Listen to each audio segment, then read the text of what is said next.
I wonder who that is. Oh, there's only one way to find out. Yeah? Your dad, Kelly. If I'm dropping by at a bad time, just say so. No, not at all. Just a minute. Okay? Morning. Morning. Beautiful day, isn't it? Yeah. Good morning. Hi, Morgan. Thank you so much for that beautiful evening last night. Thanks. I'm glad you like. Would you like some coffee? I'd love some.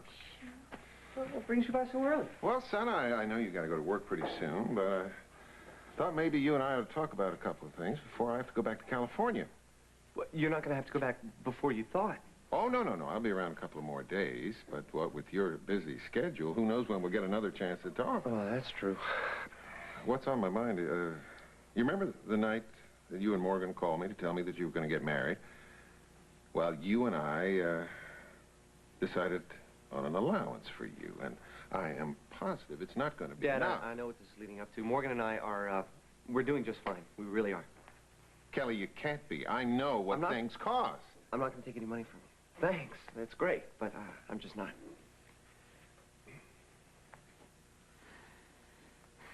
Well, look, would it make it easier if we considered this a loan, and then when you're in practice and you're making a decent income, you can pay me back? How about that? No, huh? I can't. Morgan, you got the coffee ready? Sit down. Here you go. Thank you, Morgan. Welcome.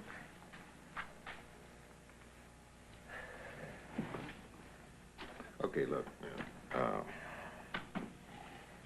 let's not get excited about this. I just want to say one more thing. Please hear me out, and then I promise I'll drop the subject for good, all right? Now, before your mother died, she and I discussed your future a lot, as you can imagine. Your education, what that was going to cost.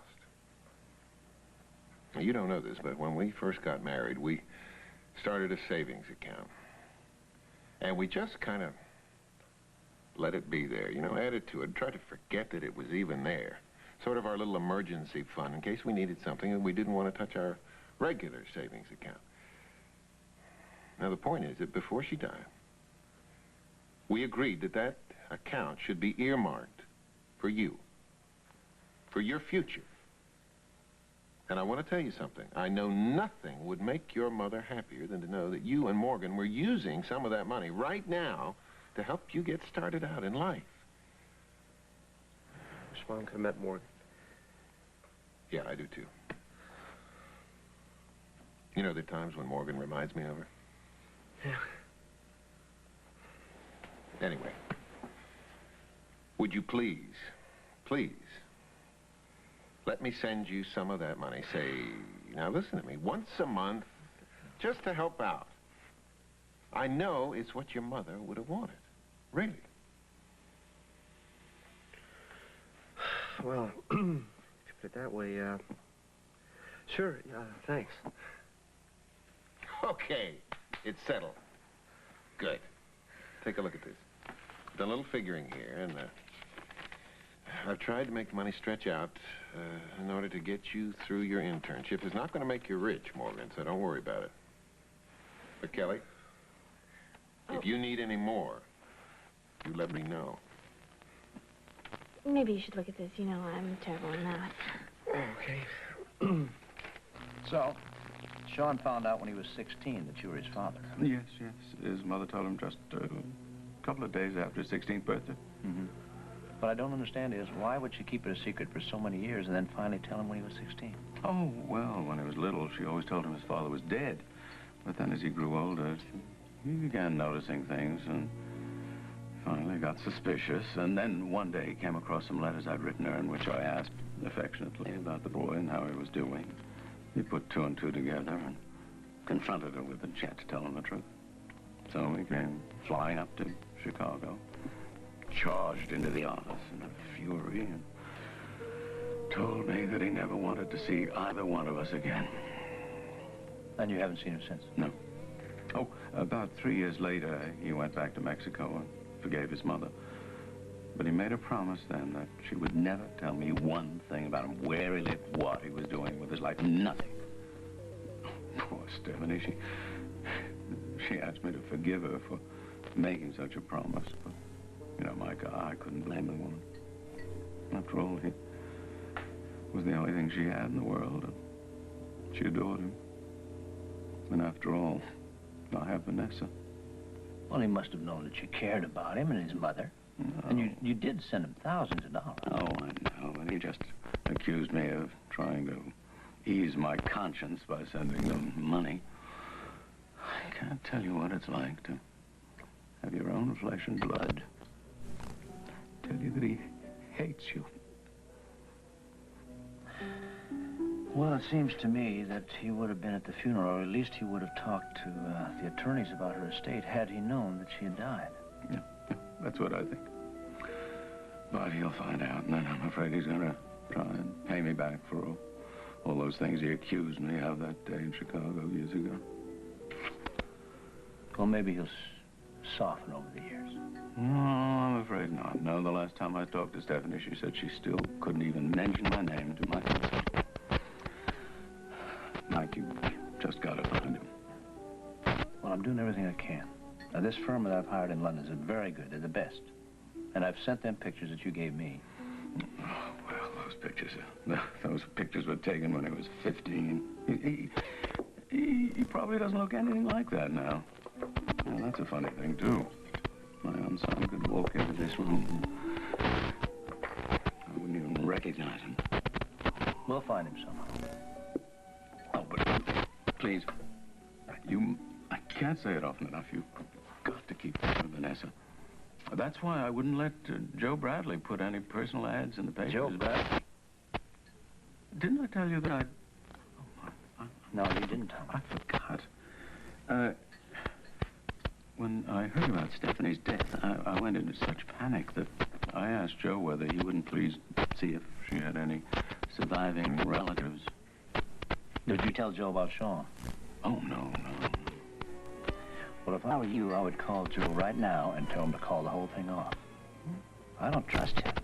And if he knew that you had an illegitimate son, he would use that to his own advantage, the same way Diana's using it. And the last thing you need to do is to be at Joe Bradley's mercy.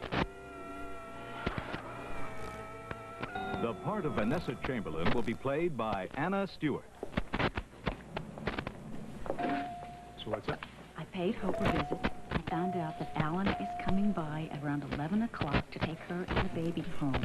Now, I'm sure he's going to want to spend as much time with them as possible, so we can be sure that around 11 he'll be out of his room at the club for at least a couple of hours. I wish we could be absolutely certain of that. Joe, you're only looking for one piece of paper. Yeah, right, with Rita's number and address on it. I'm sure he doesn't have it pinned to his mirror. Well, just think of that lovely large bonus that you're going to get the minute that you deliver the video. What happened?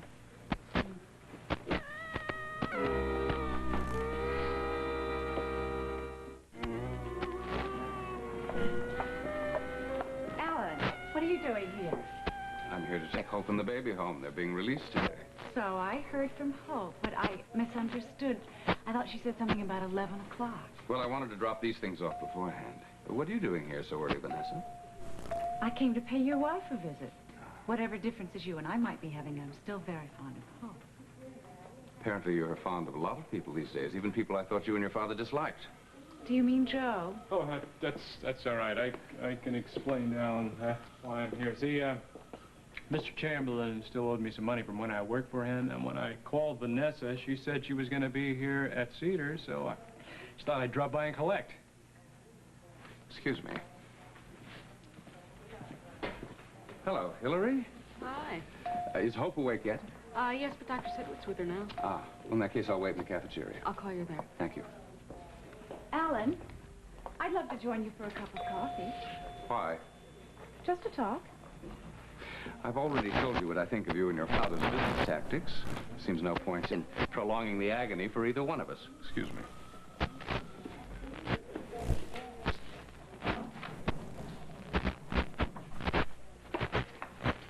You know where he's headed, don't you?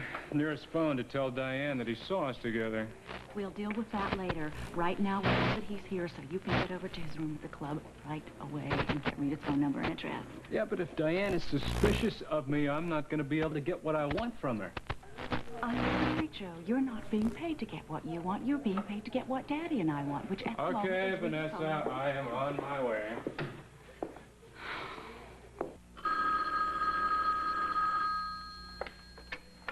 Hello? Good morning, Diane. It's Alan. I hope I haven't awakened you. No, not at all. I thought our meeting went really well last night, didn't you? Yes, I did. Look, I'm at the hospital. I just ran into Vanessa and Joe Bradley. Evidently, that whole business about them being on the outs was all an act. Really? Well, that's odd. I had dinner with Joe last night, just before I came back here to meet you. He spent the whole time putting down the Chamberlain. Well, I told you from the first day we hired Joe Bradley, he's not to be trusted, and this verifies it. But what I'd like to know is what they're really up to this time. Well, I will find out for us, and I will take care of Joe Bradley accordingly. All right, but be careful. I will. Alan, if you don't have any plans for dinner, would you like to come by here? I could fix something for the two of us. Well, thank you, but I'm not sure what my plans are going to be yet. I'm at the hospital now, waiting to take Hope and Alan Michael home. How long could that take? Well, that's really up to Hope, because I'll stay at the house as long as she'll allow me to.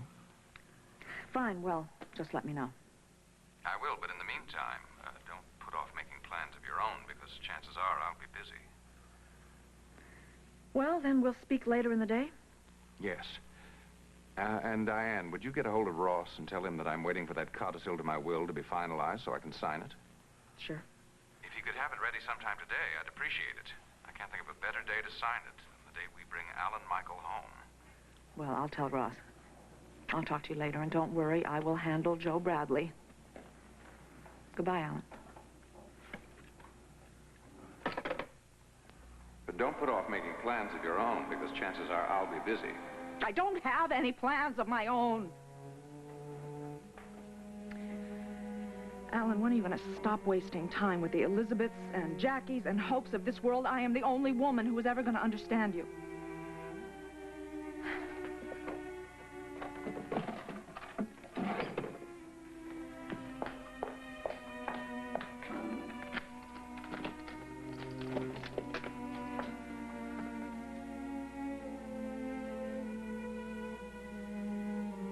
There's enough proof there to send Alan to prison for years.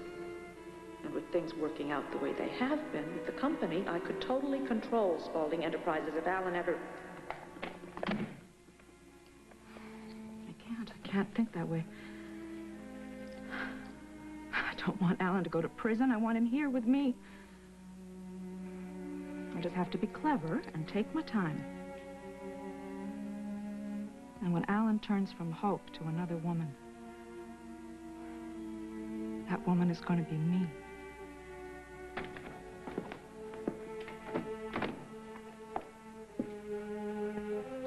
Where would Alan keep letters or an address book or something with Rita's name, address and number in it? Here, let's look at this.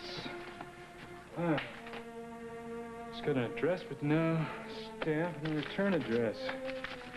Rita must have written this before she left Springfield. My dear son, I've fallen hopelessly in love with you. Well, that's interesting. Yeah. It doesn't tell me where she is. Let's see. Good. So, that's where she's been all this time, huh? Mr. Spaulding? Bill Jenkins from the desk. Quite a few calls came in for you after you left last night, and I thought that some of them might be important. Mr. Spaulding? Yeah, that's all right. I just got out of the shower, so look, if you don't mind, would you please just slip those messages under the door, please? Oh, sure. Yeah, thank you. You come in, or else I would have given them to you then. Yeah, I came in through the back service entrance out there by the parking lot. Oh, well, that explains it. Shall I have your breakfast sent up to you, sir? Oh, no, thank you. I'll be leaving. My wife is coming home with a new baby today, and I want to be there in time to pick her up. Thank you. Of course.